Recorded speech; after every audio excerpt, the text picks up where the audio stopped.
साहिब। तो देखो पुण्यात्माओं, इस भजन में परमात्मा ने इस शब्द में जिन जिन महापुरुषों के नाम लिए हैं, जो आज हमारे सामने इस भक्ति रूपी मार्ग में एक एग्जाम्पल की तरह हैं, जो हमारी आत्मा को दृढ़ करते हैं परमात्मा की भक्ति पे। लेकिन ये सारी आत्माएं भी जो है पार नहीं हो पाई।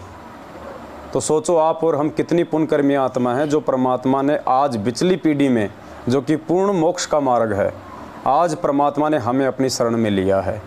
तो सोचिए ये आत्माएं उस समय परमात्मा के प्रति कितनी कुर्बान थी, उनके चरणों में कितनी समर्पित थी, कैसे उनके विचार थे एक दूसरे भाई बहनों के प्रति, कितना प्यार था उनके अंदर अपने परमेश्वर के प्रति, और फिर भी वो पार नहीं हो पाई। जैसे परमात्मा ने शब्द में बताया, तजे नरसी वाले ठाट नहीं, मैं धन्ना जैसा जांट नहीं। नरसी भगत, सबको पता है कि उनको पूर्ण परमात्मा कबीर साहिब जी आके मिले, 56 करोड़ की संपत्ति ज्ञान दे के उनके भंडारे में लगवाई। उसके बाद भी नरसी जी का उद्धार नहीं हुआ, उस समय उनका मोक्ष नहीं हुआ, क्योंकि अंत तक उनकी जो सुरती थी वो श्री कृष्ण जी के अंदर ही थी। वो श्री कृष्ण जी को ही अपना इष्ट मानते रहे, क्योंकि डायरेक्ट वो कबीर परमात्मा अपने वास्तविक रूप में उनके सामने नहीं आए थे, परमात्मा एक पंडित के रूप में आए थे। तो नरसिंह जी ने खाली उनको एक अच्छा ज्ञानी ही समझ लिया, उनको एक अच्छा मार्गदर्शन ही उनको समझ लिया उस परमात्मा का। और परमात्मा के तो शब्द में शक्ति होती ही है, इसलिए नरसिंह जी और पिछले जन्म की परमात्मा की शुभ संस्कारी आत्मा थी, इसलिए तुरंत परमात्मा की भक्ति को उसने स्वीकार कर लिया और इस मोक्ष के मार्ग पे जो है उन्होंने अपना कदम रखा। लेकिन फिर भी अंत तक उनकी जो सुरती थी, उनका जो ध्यान था, वो श्री कृष्ण जी के ही अंदर था, वो श्री कृष्ण जी के ही उपासक थे। परमात्मा ने केवल उनकी बैटरी को चार्ज करना था। तो कहने का मतलब है, नरसिंह जी का जब परमात्मा से साक्षात्कार हुआ, मेल हुआ, और 2 शब्द कहे थे उसको परमात्मा ने। जब कोर्ट में नरसिंह जी को खड़ा किया गया, नरसिंह जी का रूप बना के जब खुद कबीर परमात्मा जी खड़े थे, क्योंकि वो डबल रोल में थे उस समय, और जब कोर्ट ने जब दिया वो फैसला कि ये संपत्ति जो है, जो नकली नरसिंह था उसकी है, जो परमात्मा बने हुए थे, और जो असली जो सेठ था नरसिंह, उसको संपत्ति से बेदखल कर दिया गया था। तो बाहर आके नरसिंह जी मायूस होकर बैठ गए थे। तो गुरुजी ने कहा कि परमात्मा उसी पंडित जी के रूप में उनके साथ में गए और कहा कि बेटा बोल, ये संपत्ति तेरी या मेरी? तो नरसिंह जी ने कहा कि भाई थी तो मेरी, लेकिन छलबल से तूने अपली कर ली, तू छलिया है, तू बहरूपिया है। तो परमात्मा ने कहा कि नादान आत्मा, ये पहले भी तेरी नहीं थी, ये आज भी तेरी नहीं, आगे भी ये तेरी नहीं होगी। नादान, तू थोड़े बहुत दिनों का मेहमान है, लड़का तेरे है नहीं, कल को तू मर जाएगा। पीछे से भाई बंधु आज ही इस इंतज़ार में हैं कि कब इस नरसिंह का जो है टिकट कटे और कब हम इसकी संपत्ति को आपस में हम बांटें। ये संपत्ति को जोड़ने में ब्याज वगैरह ले लेके तूने जो लोगों का खून चूस के जो ये 56 करोड़ की संपत्ति इकट्ठा की है, तो इसके पाप कर्म भोगेगा, मालगाड़ी भर के ले जाएगा, और तेरे भाई बंधु, तेरे रिश्तेदार संपत्ति के वारिस बनेंगे। नादान, कहाँ है ये तेरी संपत्ति? अच्छी आत्मा थी पिछले जन्म की। परमात्मा कहते हैं, एक कह चोट सिधारिया, जिनको गुरु मिलन की प्यास। जिनको परमात्मा की जो प्यास होती है वो आत्मा एक चोट में ही समझ जाती हैं, एक शब्द में ही समझ जाती हैं। और गुरुदेव कहते हैं, ज्ञान का और घाम का, घाम यानी धूप, ज्ञान का और घाम का तो चमका सा ही होता है। तो नरसिंह जी को वो चमका हो गया उस समय, वो ज्ञान का। और तो कहा कि परमात्मा फिर मैं इसका क्या करूं? तो नरसिंह जी को मालिक ने आदेश दिया कि इसको धर्म भंडारे में लगा दे। विचार करना, हम नरसिंह जी की तुलना में कहाँ हैं, जबकि हम दिन में 50 बार हम लोग जो है सत्संग सुन सकते हैं। आज हमारे पास में टेक्नोलॉजी है, साइंस है, विज्ञान है, रेडियो है, टीवी हैं।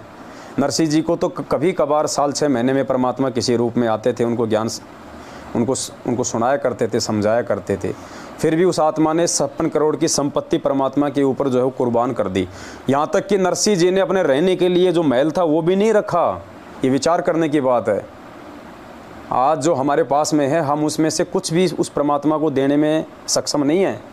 और गुरुदेव ने कहा कि नादान, जब तू माँ के पेट में था, जब तेरे नीचे को तेरा सिर था, ऊपर तेरे पैर थे, तो रो रहा था, मेरे से अरदास कर रहा था। जब मैं तेरे पास में गया तो तेरा मेरा क्या एग्रीमेंट हुआ था? गुरुदेव ने बताया, जब माँ के पेट में हम थे तो इस जीव आत्मा ने मेरे से 50% का वो किया था एग्रीमेंट। 10वें अंश का नहीं किया था, 50% का किया था कि परमात्मा, मैं मेरी नेक कमाई का 50% मैं दान धर्म में लगाऊंगा, मैं आपको दूंगा जब आप मुझे मिलोगे संत के रूप में।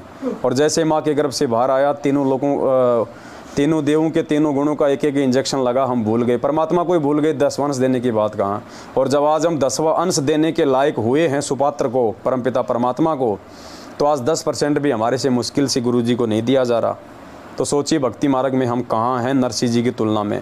और उस नरसिंह का भी मोक्ष नहीं हुआ, उसको भी परमात्मा इस पिछली पीढ़ी में देगा जन्म, या हो सकता है मालिक ने कहीं उनको दे दिया हो। तो सोचो पुण्यात्माओं, हमने उन महापुरुषों की कहाँ पे रीस करनी है। हमने भक्ति में उन महापुरुषों की रीस करनी है, और हम आपस में रीस कर रहे हैं राग द्वेष और ईर्ष्या की, एक दूसरे भगत भाई बहनों को नीचा दिखाने की। कॉमन सेंस की बात है, हम जीव हैं। 650 साल पहले खुद वो कबीर परमात्मा आया, 120 साल तक हम नीचों ने उनसे ज्ञान लिया, फ्री में हमने उनके आश्रमों में भंडारा खाया, उनसे आशीर्वाद लिया, सौ हमने अपने कष्ट निवारण करवाए, और लास्ट में परमात्मा को हमने क्या उपाधि दी, हमने क्या सिला दिया उस परमात्मा को, क्या तोहफा दिया? भड़वा। जब परीक्षा हुई तो सारे परमात्मा को भड़वा भड़वा कहने लग गए कि भड़वा भड़वा सब कोई कहे, कोई न जाने नीच, दास गरीब कबीर कर्म यो बाटे सिर का बोझ। तो ये हमारी ये पुरानी आदत है।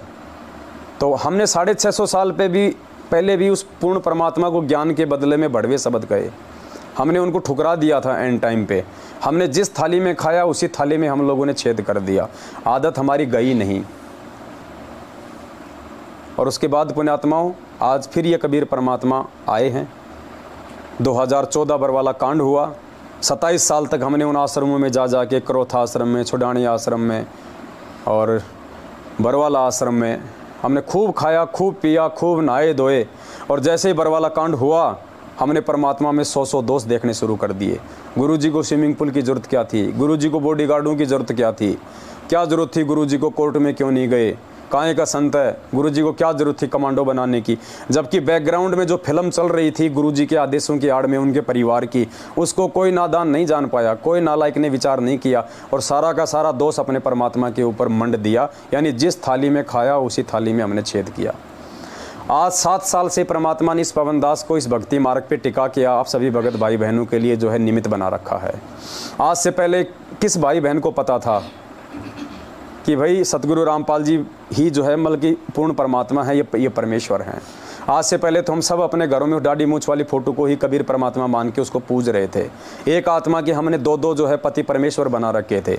सतगुरु रामपाल जी भगवान को भी अपने दरबार में लगा रखा था, और उनसे ऊपर हमने कबीर जी की फ़ोटो लगा रखी थी, जो कि मानी जाती है कि ये कबीर जी की फ़ोटो है।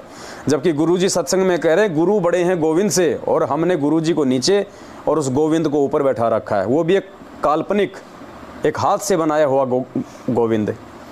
परमात्मा ने बुद्धि इस दास के माध्यम से अपने भाई बहनों की खुलवाई। पहले परमात्मा ने दास की बुद्धि खोली, उसके बाद में लाखों भगत भाई बहनों की बुद्धि खुलवाई। 7 साल से हज़ारों वीडियो बनाए गए परमात्मा के, वो गूढ़ सत्संग जिनको हम रात दिन सुना करते थे, लेकिन हमारे पल्ले एक भी नहीं पड़ता था। मालिक ने दास पे थोड़ी सी दया बख्शी, क्योंकि परमात्मा कहते हैं कि सब सुमरे अपने अनुमाना तो गति लखी न जाए, कहे कबीर कृपया कर जन पर ज्यों की त्यों समझाए। जिस पे परमात्मा दया करता है, जिसका परमात्मा थोड़ा सा ज्ञान योग खोलता है, जिसको परमात्मा शास्त्रों को समझने की, अपने सदग्रंथों की समझने की, अपने सत्संगों को समझने की सद्बुद्धि देता है, वो आत्मा फिर सात संगति के माध्यम से अपने भगत भाई बहनों के बीच में बैठ के उन विषयों पे जो है वो चर्चा करती है। परमात्मा के परमात्मा होने के विषय में वो प्रमाण रखे जाते हैं। तो दास पे परमात्मा ने दया करी। दास के बाद में फिर परमात्मा ने एक अलग से ग्रुप चलाया संगत में। देखो, दास तो आप जैसा 2 कोटि का जीव है। अगर दास में अगर कुछ परमात्मा ने नहीं दिया होता तो आज देश विदेश से भगत भाई बहन लाखों की संख्या में साथ संगति से नहीं जुड़ते। मेरे पास ना पैसा है, ना माया है, ना कार है, ना कोठी है, कुछ नहीं है।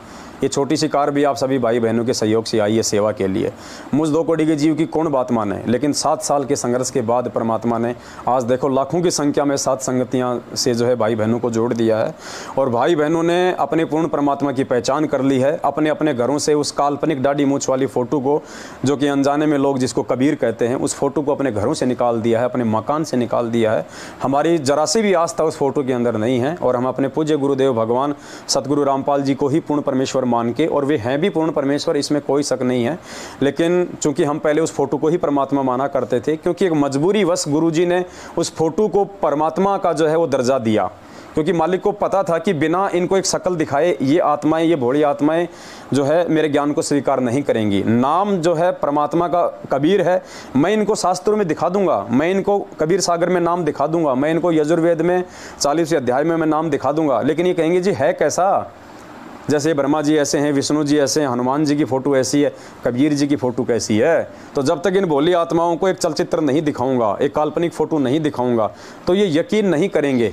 तो परमात्मा ने हमें वही फ़ोटो दिखाई, और ये फ़ोटो कोई परमात्मा ने नहीं बनाई, सतगुरु देव जी ने नहीं बनाई, ये फ़ोटो हमारी पुस्तकों में शुरू से आ रही है। लोगों ने काल्पनिक तौर पर एक फ़ोटो बना रखी है, गरीबदास जी के दोहे, कबीरदास जी के दोहे, कबीरदास जी के दोहे, लोगों ने ही ये फ़ोटो बना रखी थी। उसी फ़ोटो को उठा के परमात्मा ने, ताकि हमारे को जल्दी विश्वास हो जाएगा। अगर गुरुजी 650 साल पहले वाले वास्तविक रूप की फ़ोटो अगर बना देते तो भी हम यकीन नहीं करते, क्योंकि हमने दुनियादारी में रहते सहते हमने कबीर जी की बस एक ही फ़ोटो देख रखी थी, दाढ़ी मूँछ वाली और गले में एक माला। तो गुरुजी ने भी उसी फ़ोटो का सहारा लिया हमें समझाने के लिए। वरना हम इस पूर्ण परमात्मा की भक्ति को स्वीकार करना तो छोड़ो, हम देव देवताओं की भक्ति भी नहीं छोड़ पाते अगर परमात्मा हमें ये फ़ोटो ना दिखाते तो। लेकिन आज तो कम से कम हमें समझ में आना चाहिए कि उस कबीर परमेश्वर की जानकारी कोई कौन दे सकता है।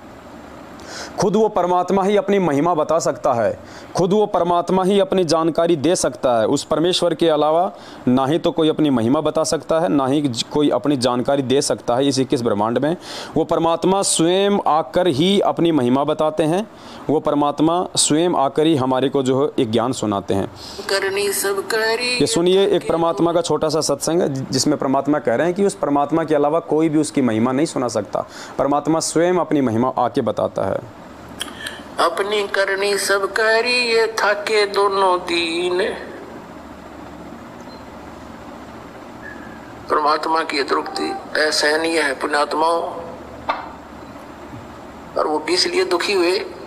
आपके लिए, हमारे लिए। अब पहचानो उस बालिक को। पुण्यात्माओं, दास को ये ज्ञान हो गया, इसलिए मैं परमात्मा की लीला बहुत कम सुनाता हूँ, क्योंकि मुझसे कहा नहीं जाता।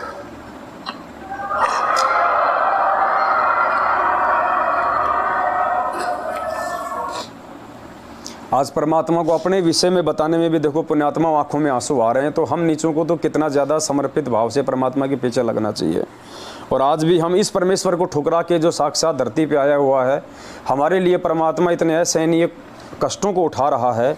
दो बार परमात्मा हम नीचों के लिए इस परमार्थ के काम में निस्वार्थ भाव से जेल गए, लोगों की गालियां खा रहा है, लोगों के डंडे खा रहा है, लोगों की लठे खा रहा है। कहाँ अपने घर परिवार को छोड़ के परमात्मा कहाँ बैठे हैं, आज वो किस स्थिति में है, जेल का क्या हाल होता है। नीचे फर्श पे खाली एक चादर सी बिछाई जाती है, वो भी फूटा हुआ होता है। ना गर्मी में कोई वो कूलर मिलता है, ना सर्दियों में कोई हीटर मिलता है। नहाने धोने का सेम टू सेम वही जो है वो गंदा पानी होता है।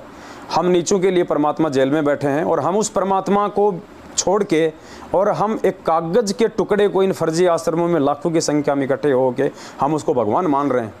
पुण्यात्मा, इसीलिए परमात्मा ने कहा था कि पत्थर पूजे हरी मिले तो मैं पूजूं पहाड़। अब 650 साल पहले अगर कैमरे होते तो फ़ोटो होती तो परमात्मा पत्थर का नाम नहीं लेते, परमात्मा कह देते कि भाई फ़ोटो पूजे हरी मिले तो मैं पूजूं पहाड़। तो चाहे पत्थर पूजो चाहे फ़ोटो पूजो, बात एक ही है। ये लाखों की मूर्ख संगत आन उपासना में लगी हुई है। ये आन उपासना है। आत्मा का पति एक है, दो नहीं हो सकते। और जिस आत्मा के दो पति हैं, परमात्मा ने उसको व्यभिचारिणी आत्मा बताया है। तो परमेश्वर कहते हैं कि अपनी महिमा वो परमात्मा स्वयं ही आके बताता है, उसकी महिमा को दूसरा कोई नहीं बता सकता है। परमात्मा प्रत्येक युग में आते हैं और अपनी महिमा आप ही बताते हैं। परमात्मा की महिमा दूसरा कौन बता सकता है? हमारी बुद्धि पर पत्थर पड़ गए थे। हम सोचा करते ये संत परमात्मा की महिमा बतावेगा, ये बतावेगा। अरे भगवान की महिमा भगवान ही बता सकता है, अपने द्वारा रची हुई सृष्टि को स्वयं ही बता सकता है। एक ऋषि के बता सके भगवान के द्वारा रची सृष्टि को। अब एक पुत्र अपने पिता की उत्पत्ति कैसे बता सकता है? दादाजी बता सकता है। तो ऋषि तो इस काल के पुत्र, ब्रह्म के सरपुरुष के, और सबका दादा कबीर परमात्मा सत्य पुरुष। तो उस दादाजी ने आकर हमें बताया है, तो सबका दादा है, सबका बाबा है। गुरु नानक जी ने तो यहाँ तक कहा है, अगर कोई बाबा कहने का अधिकारी है तो कबीर है। ये समुद्र की साखियों में प्रमाण है। अगर कोई बाबा कहलाने का अधिकारी है तो कबीर साहब है। तो पूज्य गुरुदेव कह रहे हैं कि अपने द्वारा रची गई सृष्टि की सही सही जानकारी वो कबीर परमात्मा स्वयं ही देता है। भगवान की महिमा भगवान ही बता सकता है। तो आज कौन बता रहा है भगवान की महिमा? ये संकेत करेंगे गुरुजी, स्पष्ट रूप से नहीं कहेंगे कि मैं परमात्मा हूँ, क्योंकि परमात्मा अपने आप को छुप छुपा के आए हैं यहाँ पे अपना ज्ञान प्रचार करने के लिए। अगर काल को पता चल जाए कि ये परमात्मा है तो उसका कालजा फट जाए। लेकिन पुण्यात्मा, ये ज्ञान, शिक्षा, ये टेक्नोलॉजी, ये बिजली पीढ़ी का समय, ये विज्ञान परमात्मा ने हमें इसीलिए दी है कि हम उस परमात्मा को आसानी से हम समझ लेंगे। लेकिन समझेगा कौन? परमात्मा की विशेष आत्मा हीरे मोतीलाल। तो वो हीरे मोतीलाल परमात्मा ने 7 संगतियों में जोड़े हैं।